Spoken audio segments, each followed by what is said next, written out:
Narinig nyo na ba? Kanselado ang Huntrix concert. Anong ginawa mo? Kaya pala, dahil pala sa pag-ibig. Kinansela nila ang concert pero nagbayad ako ng $1,000 para mapanood. Oo, panoorin natin ang balita. Breaking news, kinansela ang concert ng Huntrix sa lokal na baryo. Ay nako, pero anong mangyayari ngayon? Hindi, kaya nandito tayo ngayon malapit sa gubat kung saan nakita si Huntrix. Guys, alam nyo ba ang ibig sabihin ng karatulang ito? Iyan ba ang iniisip ko? Hindi ko sure, pero iyon ang ibig sabihin. Sa gubat, kung saan ang mga K-pop G sa hunters, ang mga Huntrix girls ay nawawala. May nakatira dong Siren Head. Ito ang gubat ng Siren Head. Narinig mo ba yung tunog na yon? Ang ingay na yon ay gawa ng Siren Head? Kaya papasok tayo ngayon sa gubat na yon para hanapin sina Huntrix girls.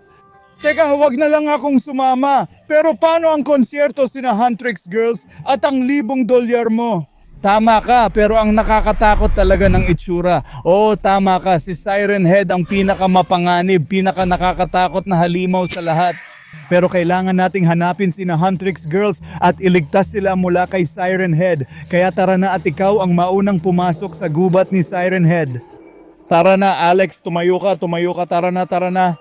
Kailangan nating pumasok pa sa kailaliman ng madilim na gubat para hanapin ang K-pop G sa hunters na sina Huntrix girls at iligtas sila. Sana lang hindi natin makasalubong ang halimaw na Siren Head. Aha, baka hindi, pero teka, Slovak, may nakita ako. Ano yon? Telepono ito ni Huntrix! Grabe, baka ito na ang una nating palatandaan sa ating investigasyon.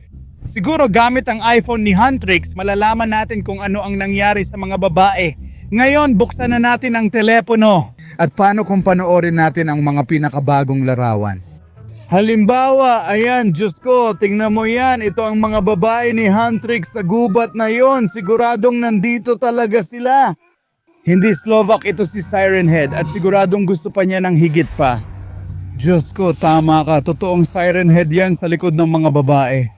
Tingnan mo lang yung litrato na yan at isa pa, Diyos ko, isa pang Siren Head at isa pang litrato na may Siren Head. Kaya sa tingin ko, hindi siya nailigtas ng mga babae, baka inatake niya ang mga babae at nawala nila ang kanilang telepono, kaya doon mismo nangyari ang unang pag-atake. Kaya may totoong Siren Head sa paligid at baka nandyan pa rin ang nilalang na yon, malapit lang, mag-ingat ka dyan. Ay nako, hindi pa tayo nakahanap ng sapat na mga palatandaan. Kailangan pa nating ipagpatuloy ang ating investigasyon. Uy, cameraman, tingnan nyo, may kulay ube doon. May kulay ube doon mismo. Tingnan nyo, grabe. Ay nako, totoong buhok na kulay ube ito. And sa pagkakaalam ko, may 2 babae sa loob ng Huntrix na may kulay ubeng buhok. Ito at yun. Yung isa ay si Rumi, kaya baka buhok niya yon. Pero guys, hindi ko maalala ang pangalan ng pangalawang babae na may kulay ubeng buhok din. Hindi ko talaga maalala. Kaya guys, kung matalino kayo, i-comment nyo agad ang pangalan ng pangalawang babae sa Huntrix na kulay ubeng buhok. Pero una sa lahat, kailangan nating maintindihan kung ano ang nangyari dito. Tingnan mo, parang naka-off ang mga buhok na ito. Tara! Kung ano ang nangyari kay Rumi o sa pangalawang babae, baka hinahabol sila ni Siren Head. Dahil napakalaki niya, napakalakas at napakabilis, mahirap talagang makatakas mula kay Siren Head. Kaya sa tingin ko nahuli ni Siren Head ang isa sa mga babae gamit ang kanyang malalakas na kuko. Pero mga babae, maaaring ginamit niya ang kanilang mga sandata para gupitin ang kanilang buhok o baka naman pinatay lang sila. Kalma, oy cameraman, tingnan mo yon. Mukha yatang closed circuit television camera system yan. Baka na-record nito kung ano ang nangyari sa loob ng gubat, kaya gamit ang camera na yan at ang kable na yan, baka maintindihan natin kung ano ang nangyari dito. Kaya i-connecta natin sa camera na yan at panoorin natin ang pinakabagong video para makita natin ang mga Huntrix girls at baka pati si Siren Head, ang pinakamalakas at pinakanakakatakot na halimaw kailanman. Tigil muna. Mag-ingat tayo kasi sabi nila kapag narinig ang tunog ni Siren Head, pwedeng masaktan ang tenga natin. Bumaba ka, i-connecta natin ang wire dito. O gumana at i-play na natin ang huling video ngayon. Oh, tingnan mo, dun mismo kinunan ng video, di ba? Oh, tuloy natin ang panunood. Oh, ayan ang mga Huntrix girls na tumatakbo malapit pero natakot at nagulat sila. Ano ang susunod na mangyayari? Oh, narinig mo ba ang tunog? Oh, sige, baka iyon ang tunog ni Siren Head. Nakakatakot at delikado yon pero nasira rin ng camera kaya kulang ang nakuha naming video. Pero may mga babae na tumatakbo papunta ron kaya baka nandun ang mga babae mula sa Huntrix. Tara na, baka makita rin natin dun ang Siren Head. Oo, kailangan nating mag-ingat at kailangan nating maging grabe, kailangan nating maging alerto. Tingnan mo yon, lumapit ka, cameraman, grabe. Ito ang bakas sa niebe, ito ay madilim na pulang bagay, parang dumi o amag o kung anumang ganon. Ito ay isang napakakaibang bakas ng paa na naiwan sa niebe. At mga pare, isa lang ang alam kong nilalang, isa lang halimaw na kayang mag-iwan ng ganitong bakas ng paa. At alam nyo ba kung sino ang tinutukoy ko? Si Siren Head mismo? Ibig sabihin, nandito siya, may mas marami pang bakas ng paa. Napakalaki ng paa na yon kumpara sa akin. Dahil si Siren Head ay isang napakataas na halimaw, isa siyang napakadelikadong nilalang. Pero kailangan nating ipagpatuloy ang ating investigasyon para matulungan ang mga babae dahil kung hinarap nila si Siren Head, baka malaki ang kanilang problema ngayon. Kaya sundan natin ang mga bakas ng paa, walang tigil. Hindi natin dapat sundan ang mga bakas ng paa nito dahil kung hindi, makikita natin si Siren Head.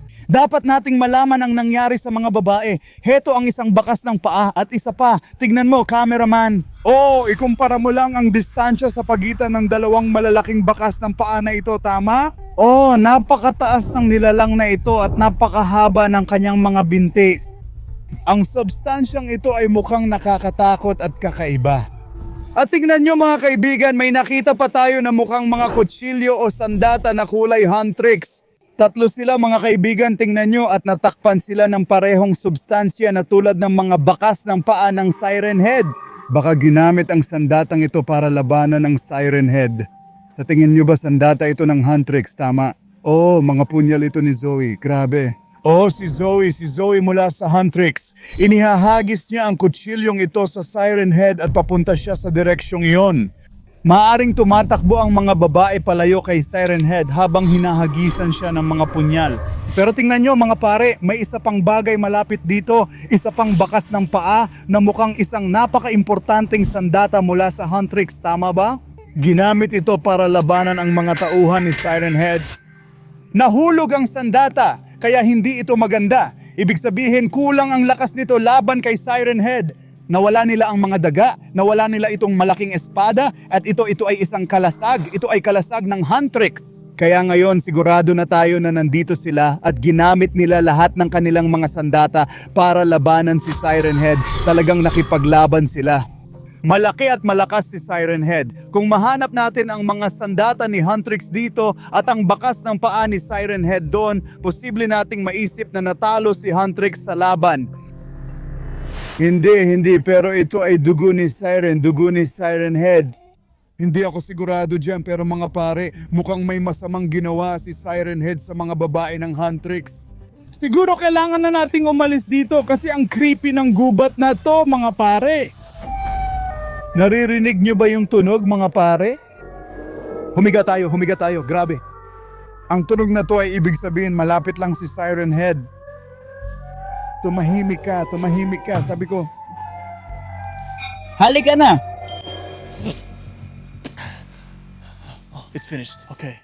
Sige, alam mo ba kung anong paulit-ulit kong iniisip? Nahanap natin ang sandata pero hindi lahat. Espada ni Rumi. Hindi natin nahanap ang gamit ni Rumi, kaya baka buhay pa siya at kailangan pa ng tulong. Tara na, cameraman! Kailangan nating magkubli, pero kailangan din nating magpatuloy. Tara na, uy Alex, may nakikita akong madilim doon. Teka, ano yon? Grabe mga pare, ano to? Lumapit ka dito, cameraman, braso to, grabe. Tingnan nyo yan, balot na balot ng parang masamang bagay at may mga kuko pa. Alam nyo ba kung ano to? Braso ni Siren Head. Tingnan nyo yan mga pare. Uy, halika dito. Ito yung espada na sinasabi ko. Ito ay isang Rumi na espada at nahulog din ito kasama ng iba pang mga sandata. Pero hindi ibig sabihin no na natalo na si Rumi kasi ang braso ni Siren Head ay naputol dito mismo sa lugar na to. Sa hindi malamang dahilan, nawala rin ni Rumi ang kanyang sandata pero nawalan din ng buong braso si Siren Head. Mga guys, tingnan nyo kung gaano kalaki ito, mas malaki pa sa ulo ko kasi si Siren Head ay sobrang tangkad at sobrang delikado. Baka iyon ang dahilan kung bakit narinig natin ang mga ingay niya. Nakakaramdam siya ng sakit dahil sa pagputol ng kanyang braso. Grabe napakasama talaga ng halimaw na ito at nararapat lang sa kanya yon. Sana matalo ni Cantrix si Siren Head. Ngayon marami na tayong pahiwatig pero di pa rin alam ang buong kwento. Tingnan nyo mga pare, may closed circuit television camera na naman dyan, kaya pwede nating gamitin ito para panoorin ang video at maintindihan ang nangyari pagkatapos. Teka, anong nakita nyo mga pare? Tingnan nyo to, parang buhok to na nahanap natin. Tingin ko isa pa itong nakita ni Rumi sa tainga ng ibang babae. Alam nyo ba? Maraming tao ang hindi naniniwala na totoo si Siren Head pero mukhang totoo talaga siya. Nakita na namin ang braso niya dati at ang mga bakas ng paa kaya baka talagang nakakatakot ito. At ang buong gubat na ito ang tirahan ni Siren Head. Pero guys, mag-comment kayo kung naniniwala kayo kay Siren Head o hindi. Amoy Rumi talaga, seryoso. Hindi ko alam ang amoy ni Rumi pero tara guys. Kailangan kong tanggalin yung bagay sa kuryente at pagkatapos nun pwede nating subukan i-connecta ulit ito. Gumagana na. Ngayon, kailangan nating patugtugin ang huling video na na-record sa camera na yon. Heto na. Gawin na natin ngayon. Tingnan mo, nandito na naman ang mga babae. Tuloy natin ang panonood. Ito ang Siren Head. Nahanap namin ang totoong mga larawan ng totoong Siren Head. Tingnan mo siya. Nakakatakot siya at napakalakas. Kaya tumakbo sila papunta doon. Kaya kailangan nating ipagpatuloy ang ating investigasyon. Hindi, huwag tumigil. Tumakbo rin siya doon kaya kailangan nating pumunta at tulungan si Huntrix. Nakikipaglaban sila sa totoong Siren Head kaya baka matulungan din natin sila na talunin ang Siren Head. Tama ka pero nandun pa rin si Siren Head. Kailangan nating pumunta ron. Tara na, halika na Alex. Tara na, halika na. Bakit ka nagsisinungaling? Sandali. Nakikita mo ba yon? Grabe, ito na ang Siren Head. Sa tingin ko nagtago siya sa niebe para magtago at kainin tayo. Grabe, hindi ko pa nakita ang Siren Head ng ganito kalapit pero mali si Alex. Hindi kailanman nagtatago ang Siren Head, hindi siya natatakot kanino man, hindi ganyan ang karaniwang ugali ng Siren Head. Tingnan mo siya, nasa loob siya ng niebe at tingnan mo ang dila at mga ngipin niya. Nakakatakot talaga at nakakakilabot ang pakiramdam nila. Totoong Siren Head ito na natatakpan ng niebe. Pero bakit nga ba hindi natin naririnig ang ingay mismo? Walang ingay, walang matangkad na nilalang. Para maintindihan yon, kailangan nating lumapit. Hindi tayo pupunta doon, tigilan mo. Hindi! Kailangan natin. Napaka-importante niyan sa investigasyon natin. Siguro tama si Alex, baka patibong nga yan o kung ano man. Pero sige na, tara na. Ayokong pumunta doon. Uy, cameraman, halika na. May nakikita pa akong iba doon. Parang may dilaw na parang coat. May dilaw na coat. At saka mukhang may isa pang camera sa puno. Kaya baka ang buong bagay na yan ang solusyon sa investigasyon natin. Ang coat ay kay Rumi, may dilaw siyang coat. Tama ka. Ganyan ang itsura ng sikat na dilaw na coat. Kailangan nating lumapit at maintindihan ang buong sitwasyon. Tara na, at nagsusuot din ako ng dilaw na coat kasi gusto ko si Rumi. Papalapit na talaga tayo sa totoong Siren Head. Grabe, ang delikado nito. Halika, grabe. Tingnan mo yung itim na likido na nakita natin dati, nandyan din. At tingnan mo yung dila. Hindi siya parang, nagilo kasi sobrang lamig dito mga guys. Ang temperatura ngayon ay parang minus 35 degrees Celsius below zero, syempre. Saan ka nanonood ng video na ito at kumusta ang panahon sa bansa mo? I-comment sa ibaba. Pero dito sobrang lamig ng panahon at lahat ay nagyayelo. Kaya tingnan mo, ito ang totoong Siren Head, yung mismong sirena pero walang matangkad na anyong halimaw. Mahal, sa tingin mo ba nakain niya si Rumi? Hindi ko pa rin alam yon, pero alam mo, ang kakaiba talaga, tingnan mo yung sirena, hiwalay siya. Nasaan ang katawan? Oh, sobrang laki at mahaba ang katawan. Ang weird naman, mukhang itong kakaibang sirena na may nakakatakot na mga ngipin at dila ay nahiwalay mula sa katawan. Mahal, tingnan mo ito. Dugo ito ng nilalang, pareho ang kulay. Oo, tama ka, yung itim na likido, pero hindi mo kailangang matuwa. Nakikita ko yung ngiti sa mukha mo. Alam mo kung bakit? Bakit? Dahil hindi ibig sabihin nito na patay na talaga si Siren Head. Hindi pa, buhay pa ang nilalang na to. Paano mo nalaman? Sa original na mga larawan ni Siren Head na makikita mo rito, palaging may dalawang sirena, kaya isa lang ito. Buhay pa ang buong nilalang at narinig natin ang tunog nito. Oo, nasira siya, sigurado. Wala na siyang isang braso, wala na rin siyang isang sirena. Maaaring tinangkang talunin ni Huntrix pero buhay pa rin ang nilalang na ito at posibleng mapanganib pa rin. Kaya siguro sa pagkakataong ito, tapusin na natin at umuwi na tayo. Oo, malapit na matapos. Natitira na lang ang huling pahiwatig, camera at dilaw na coat. Ayoko na talagang pumunta sa konsyerto. Hindi mahalaga ang konsyerto, ang importante ay ang K-pop Demon Hunters. Ano na ang nangyari sa mga babae? Hindi pa rin natin alam. Buhay pa yung nilalang na yon at kaya pa niyang lumaban sa kanila. Kaya tara na mga pare, may coat at camera dyan. Lapit tayo. Ang daming kakaibang bakas ng paa pero hindi ito bakas ng paa ng Siren Head. Bakas ito ng tao. Oh, lapit pa. Cameraman Alex. Tama ka, Rumi. Tignan nyo to mga pare. Ito yung dilaw mong coat. Kasama nitong espesyal na armor dito. Oo, ito ay isang defensive armor para labanan ang mga demonyo. Paano kung demonyo rin itong si Siren Head? Oo, malinaw na isa siyang demonyo. Hindi siya tulad ng Sargia Boys pero mas nakakatakot at mas makapangyarihan siya kaysa sa kanila. Kung nandito ang coat, paano ito natanggal ni Siren Head? Rumi? Baka nangyari yon habang naglalaban sila. Ginamit niya mga kuko niya kaya tinanggal niya ito para magpatuloy sa laban. Pero may isa pang detalye na hindi natin napansin sa simula. Mukha itong headphones.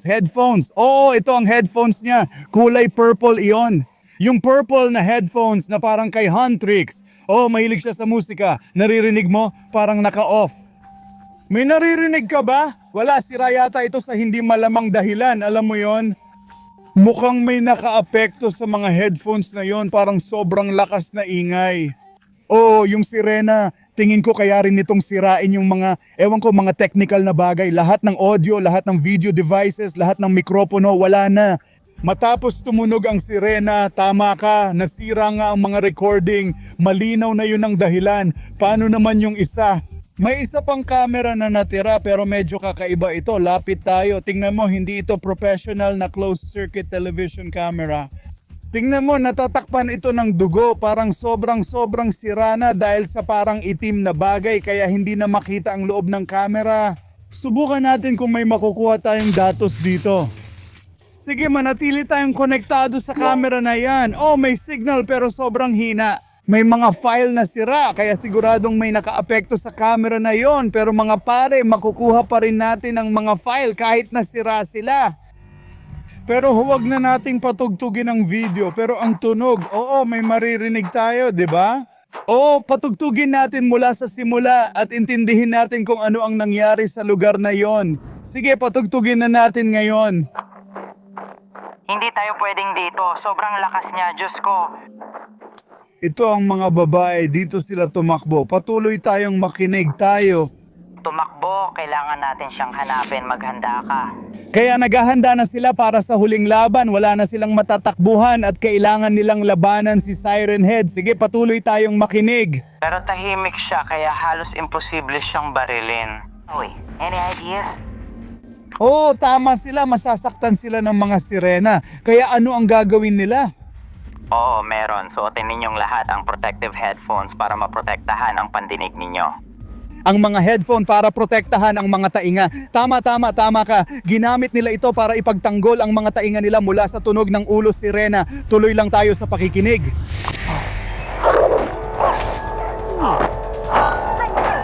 Naglalaban sila. Dumaan ako sa kamay niya. Tulungan mo ako. Malapit nang putulin ni Rumi ang mga sirena ni Siren Head. Ay. Natira na lang sa kanya ang isang sirena. Ginawa niya yon. Grabe, talagang pinutol niya ang sirena mula sa ulo ng sirena. Pero ano ang nangyari pagkatapos? Natalo ba nila siya? O natalo ba ni Sirena Head si Cantrix? Makinig tayo. Nangihina na siya, tumakbo na lang tayo. Run, Zoe, run! Nasaktan si Siren Head. Nagpasya silang tumakbo. Kaya ano ang nangyari pagkatapos? Ay nako, hello Steph, nasaan na tayo? Ay, yung konsyerto, san banda? Ayos lang ang lahat at hindi nakansela ang konsyerto. Oo, tumakbo sila papunta sa konsyerto pero ibig sabihin nahuli ako doon. Walang magbabalik ng 1,000 piso. Oo, tama ka talaga. Kaya kung nandito tayo, ang Huntrix ay nasa entablado ngayon. Medyo kakaiba yon. Iniimbestigahan na namin pero ayos ang lahat. Alex, paalala lang, hindi nila pinatay si Siren Head. Nandiyan pa rin sa paligid ang halimaw. Oo, wala na siyang isang braso, wala na rin siyang isang sirena, pero nandito pa rin siya. Kaya kung gusto ninyong makita ang susunod, huwag kalimutang mag-subscribe. At syempre, ako nga pala si SLAV at ito si Alex. Itutuloy namin ang Siren Head series kung gusto ninyo. Tara, damihan natin ng likes dito hanggat kaya. Ngayon tatakbo na kami at maghahanda. Salamat at tara na!